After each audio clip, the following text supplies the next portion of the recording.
Hello everyone, welcome back to the channel.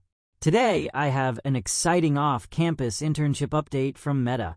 Meta has announced hiring for the role of ASIC Engineer Intern for the 2026 batch.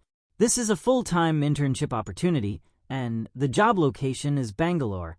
Candidates who are pursuing or have completed B.E, B.Tech, M.E, M.Tech, or PhD in electrical engineering, computer engineering, or related fields are eligible to apply. Freshers and students who plan to continue their degree after internship can also apply. Now, let's talk about the role. As an ASIC engineer intern at Meta, you will work with hardware and infrastructure teams that support Meta's data centers.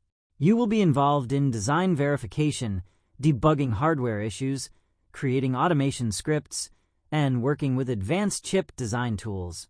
You will also get hands-on experience in building energy-efficient and high-performance data center solutions.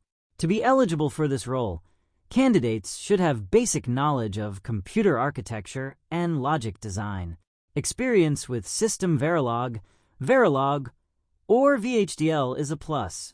Scripting knowledge in Python or Perl will be an added advantage. This is a great opportunity to gain real-world semiconductor and hardware engineering experience at a global company like Meta. Interested candidates should apply as soon as possible through the official Meta Careers website. The application link is available in the description. If you want more off-campus job updates and internship alerts, make sure to like this video, subscribe to the channel, and share this with your friends. Thank you and all the best.